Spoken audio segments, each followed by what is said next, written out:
If the usually taciturn captain of the Kraken was surprised, he didn't show it. Instead, he wrapped his arms around her. "Welcome aboard. We could use a good first mate. Been short-handed for a while." Beside her, Fin cleared his throat. Call glanced at him. "Brought a friend, huh?" he added. "Hope he knows how to sail."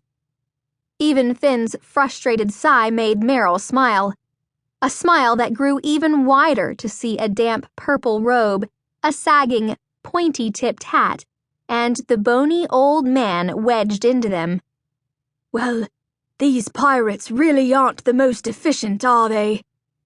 Ardent mused. "The legendary corsair Glaskin Jill would have had the ship boarded and half the crew tied to the rafters at this point." He tugged his bushy white beard and leaned out dangerously over the railing. "Any day now," he shouted to the other ship. "Some of us have plans, you know." "We ain't here to board you, old man," Stavik growled up from the deck of the Purple Serpent. "But keep talking like that and the plan may change." Just then, Remy shoved him aside. A chorus of gasps sounded from the pirate crew. Several even cringed. "Marrill Easterwest, get back here this minute," she shouted, fists against her hips in fury. "You do not run off like that, magic stream or no. I am your babysitter." At the sound of Marill's name, Ardent's shoulders straightened. He spun around to face her, flipping the tip of his purple cap out of his eye to get a better look. "Marrill?" he whispered. She waved. He stared at her for a shocked moment.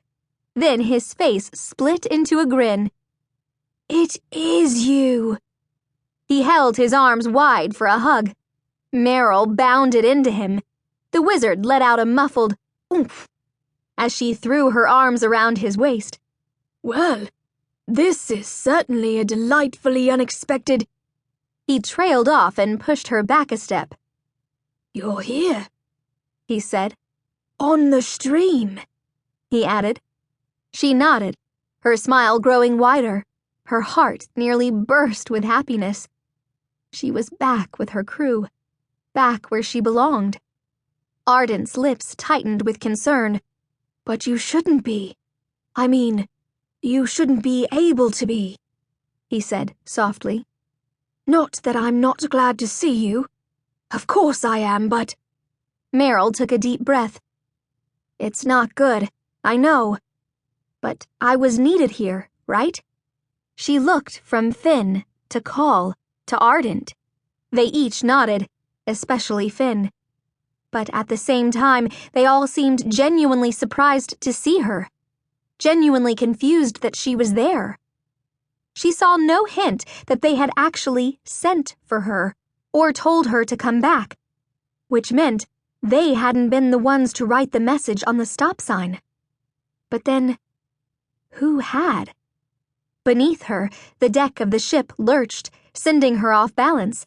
She remembered to bend her knees slightly, as Call had once taught her. "The stream is touching my world again," she began. "Which you probably figured out since I'm here and all. But there's more." Quickly, she recapped everything, from the cloud-catching net, to the stop sign, to the weird voice in the tunnel and the map's awakening. Ardent stroked his beard. "The iron tide," he muttered to himself. Just then, a slick, bald head, covered in stringy hair, shoved straight into the middle of their group. Seconds later, the stout, purplish-blue body followed.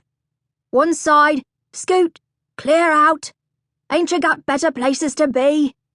the naysayer grumbled. He jostled past Call and bumped Ardent with a thick shoulder. A watering can dangled from one of his 4 hands. Marrill couldn't help grinning. "Good to see you too, naysayer," she chirped. He paused, looking her up and down. "Oh," he said. "Huh. Where have you?"